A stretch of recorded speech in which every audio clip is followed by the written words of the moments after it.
Welcome to Spotlight. I'm your host, Amitha. Join us weekly to get motivated by guests as we explore different walks of life. Our guest today is an inspirational female changemaker who is an immigrant success story. As a lawyer and a politician, she's a strong advocate for women's issues, and she's a champion in the cause of human rights, speaking out on issues like human trafficking, hate online, and the Rohingya genocide.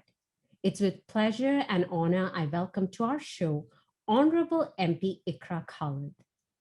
Welcome, MP. Thank you so much for taking the time to talk to us. Thank you so much for having me here today. I really appreciate this. This is going to be a good conversation. Yes, we are looking forward to learning about your inspirational journey. Let's start off by asking a little bit more about your growing up and your career as a lawyer. Yeah, absolutely. I think to understand where I am today, really need to understand kind of what my family background is.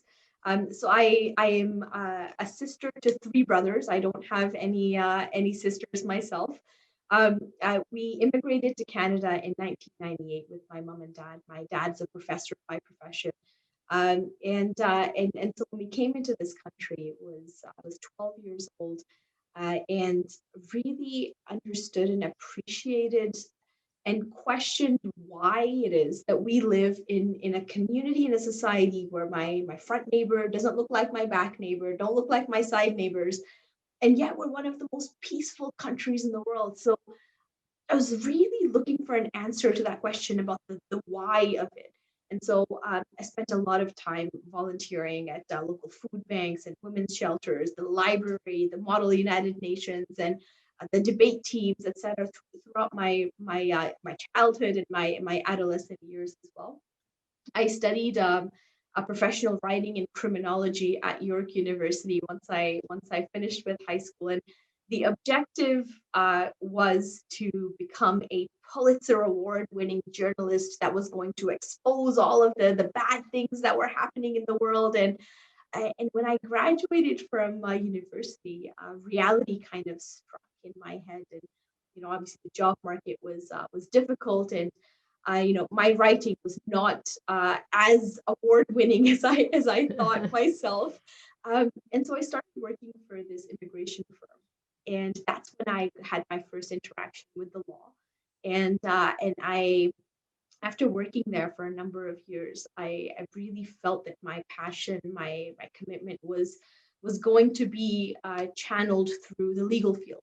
And so I applied to law school, and I started law school. And once I graduated from law school, and as I was doing my NCAs, because I went to law school in the United States, and then writing my bar exams and getting through my articles, I was working for the city of Mississauga in their legal department, um, and getting my hands wet with that experience. So far, well, I guess during that time, I ran 7 trials, and knock on wood, I didn't lose any of them. But which was, for me, a really, really good feeling, especially, being the person that I am. And in 2014, based on the encouragement of my dad, I put my name forward to become a candidate for my riding of Mississauga Erin Mills, and I was probably the most surprised person to have won that nomination. And then again, I was probably the most surprised person to find myself sitting in the House of Commons, given I was 29 years old at the time.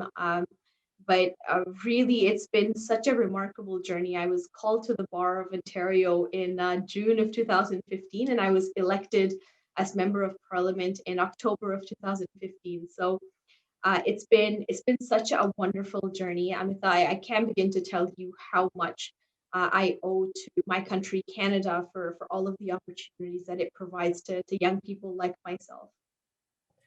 This is great to hear this journey. It's very encouraging, and it's so lovely to hear how you eventually found your true passion.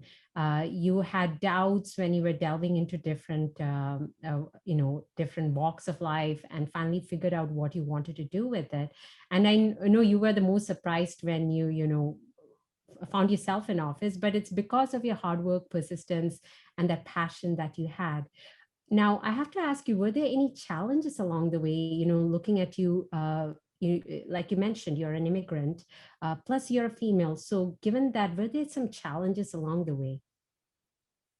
Um, Excellent question. And yes, I think every single person, no matter what their socioeconomic circumstance or their ethnicity or their gender, everybody faces challenges in getting to where they want to go within their lives. And I've had my fair share.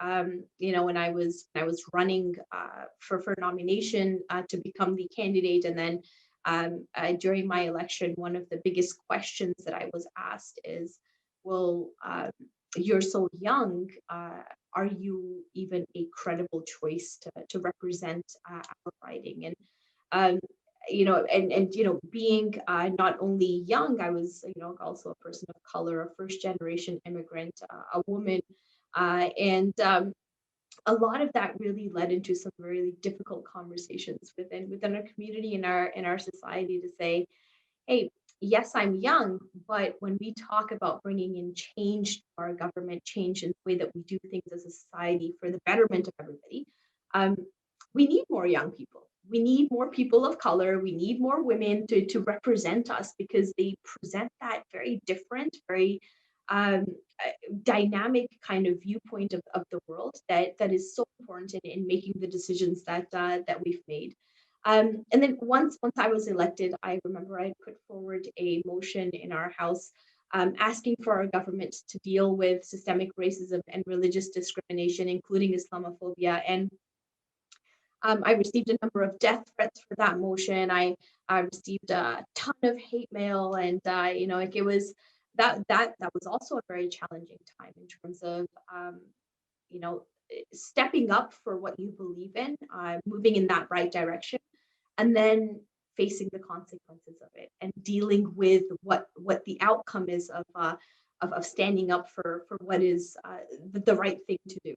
So the challenges are there. I think that the important thing is, if you have conviction in yourself, if you have conviction in what you are standing for, then no challenge is tough enough for you to not be able to overcome. And it's as positive or as cliche that may sound, that's really been what my life is, um, to overcome challenges regardless of the sacrifice along the way.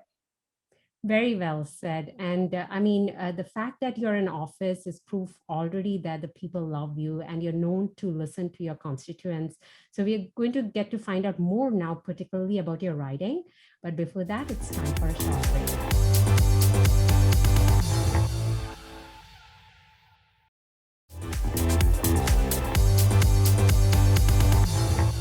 Welcome back to Spotlight.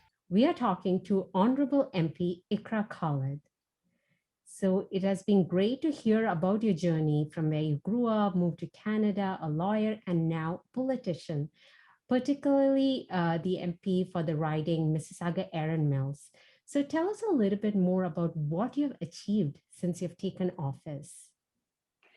Thanks so much for that, Amitha. And I really believe that as an elected representative, my number one obligation is to the constituents in my riding on the ground every single day. And so I've really let that kind of define what my work has been over the past 5 some years within our government.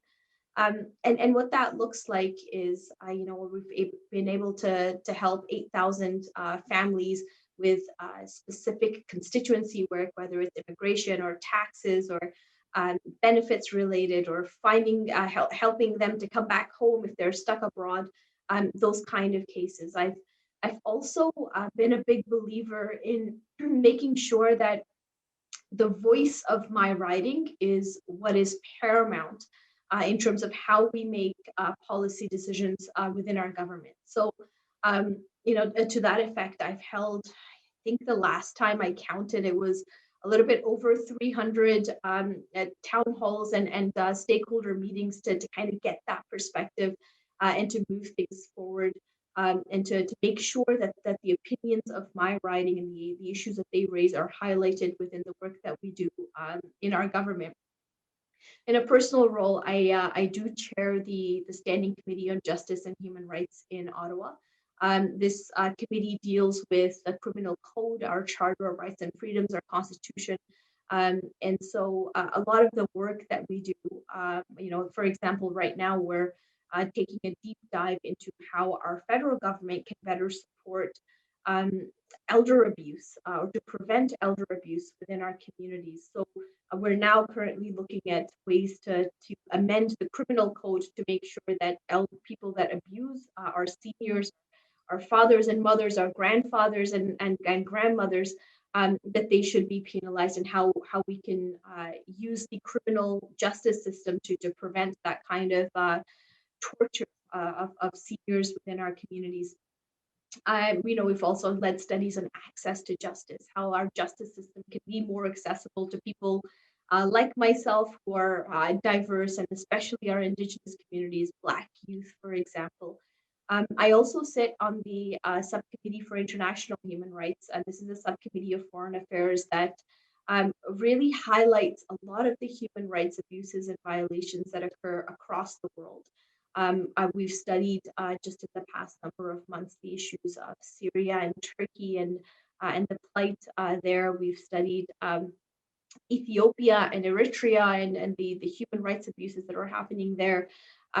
We've studied Hong Kong and China and how we can help the people that are stranded there. The Uyghurs is another issue that we've highlighted and taken to the next level, where we've, as a subcommittee, announced that it is constructive of genocide what the government of China is doing there. So really a broad range of issues, again, informed by constituents and Canadians across the world.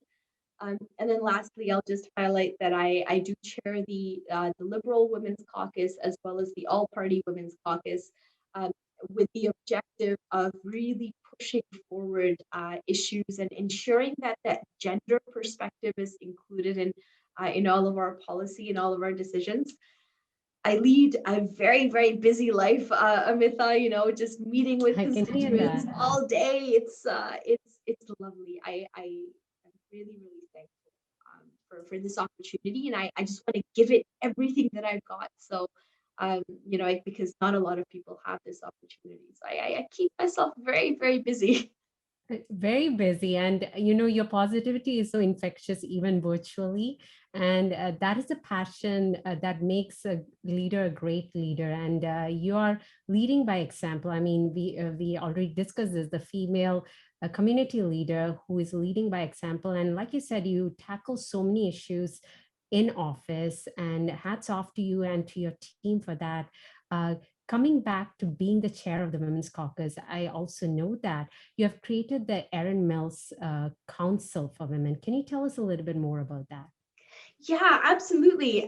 So Amitha, when I was first elected as a member here in Mississauga, Erin Mills, I was very young. I was 29 and very, very new to politics. Like we don't have any khandani kind of, a legacy of politics within our family. In fact, come from very humble backgrounds of, middle class, very, merchant people, and never really had that, I guess, interaction with what politics and political dynasties are really all about. And what I found when I was recently elected is I would just always just be surrounded by men, by older men who oftentimes I didn't understand their viewpoints very well, and I knew that they didn't represent the full voice of Mississauga Erin Mills. And in fact, it was Census 2016 when I realized that Mississauga Erin Mills, my riding, has over 3,000 more women than men in terms of our voters, which I found to be very, very interesting. And I really did want to hear from that women's perspective in terms of how we conduct ourselves in our country. And so I started this youth council, thinking, why don't women get involved in politics as much? I would love to encourage that participation. And so I thought, okay, well, you know what, I'll put out a call for applications and see if somebody's interested. If I get 10 people, they'll come and be part of my council, and we'll start small and we'll start from there. And in that first year, I received about 120 applications to be part of the Women's Council. It was a phenomenal response from the community. And since then, it only grown. And the whole objective of the Women Council is to ensure that we're raising the issues that women, especially with the intersections, of being South Asian, of being racialized, of having language barriers, for example, and not knowing what resources are out there to help address a lot of the challenges that women face. So just providing that platform, and over the past number of years, we've held seminars on how to be financially literate, how to manage your money, how to manage your debt, how to deal with household finances, for example. Resources for how to deal with domestic abuse, family violence, and what resources are available for women that are facing those tough situations. We've had um, how to start a business, how to scale up your business, because I know that a lot of women, and especially South Asian women in our writing, they are have very big entrepreneurial spirit. So little things like that not only helps provide that support to women on the ground, but also that would create more women leaders that would be community advocates, that would speak up for what women are facing within our community and within our country. So, I just announced my latest 2021 Women Council cohort, and I'm really looking forward to working with these phenomenal women. It's a powerhouse, Amitha. I can't begin to tell you how proud I am of all the work that the Women Council does. Amazing, MP. I mean, I don't know how you do it all. I mean, you're making change locally at the community level, at the provincial level, federal level, and globally. This is just so inspiring to hear. And once again, such an honor to be talking to you today. I have to ask you, how has this past year looked like for everything that you're helping to bring a change in regarding the COVID-19 pandemic? Well, I can tell you, Amitha, this past year's been really, really difficult. So just to kind of paint a picture, the week that we locked down our country in terms of international flights coming in, back in March of 2020, I had close to 600 constituents that were stuck in 23 different countries across the world. So it took us a month, with the help of our global affairs minister and the parliamentary secretary Rob Oliphant, to bring everybody back home, to make sure that they were safe. And that often meant that I was making calls at 3 in the morning, depending on time zones, trying to reach my constituents all across the world. And um, I, thankful that everybody's back home since then. So that was kind of the start of COVID for me and my office.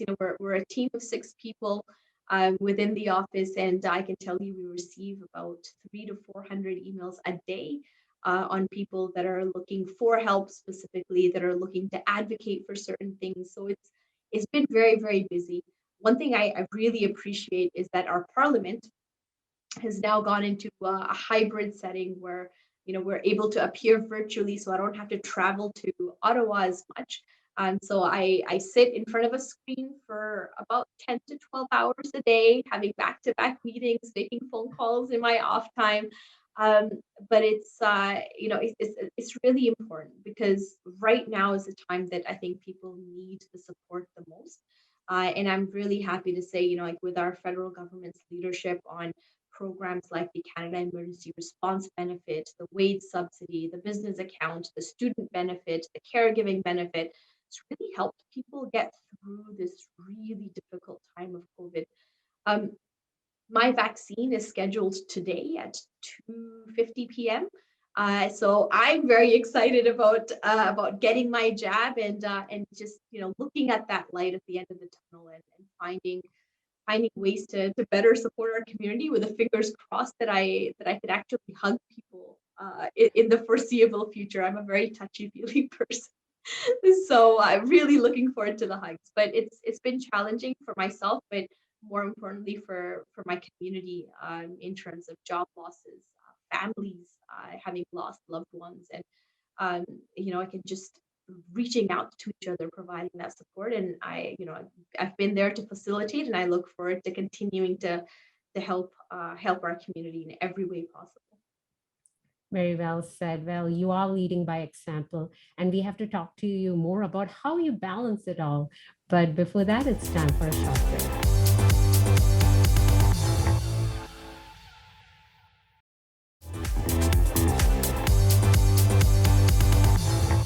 Welcome back to Spotlight. We are talking to Honorable MP Iqra Khalid. Wow is the only comment I have from everything we have heard so far today, MP. But how do you balance it all between your professional and your personal life? Well, if I'm being very honest with you, I have difficulty finding that balance, because I have that kind of mindset, that tunnel vision, where if I'm focused on something, I just keep on focusing on it, and sometimes it impacts me on my mental health and my physical health as well. But I have to say it's my bibe, my mom, that helps me find that balance. Sometimes like 9:30 p.m. I'll get a call from my mom and she'll be like, "Kithe hai tu, kar nahi aayi hale." Sorry, but we're Punjabis. And so, and I'll be like, when I'm working, I'll be home soon. But one thing that my mom's really reinforced throughout my whole life is that the whole family has dinner together at 9:30 p.m. every single day. My family's been my rock and my anchor, and just the fact that I don't have to travel as much nowadays over this COVID pandemic means that I get to spend a lot more time with my family, watching my niece and my nephews grow up and become young adults, and listen to their stories and listen to them, and as a form of stress release.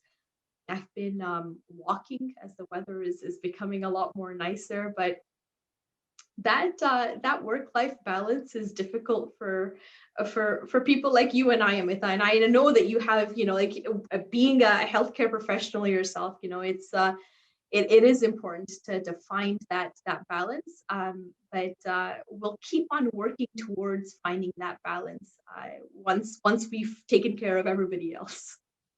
Very well said. Once again, I mean, yes, you said there's a struggle for the balance, but you still go for it, and that's why we are lucky to have you in office. And I'm sure everybody, including the constituents in your riding, are blessed because the changes are being made, and you're, as we heard today, you're whole. Like you balance yourself, you tackle many different issues.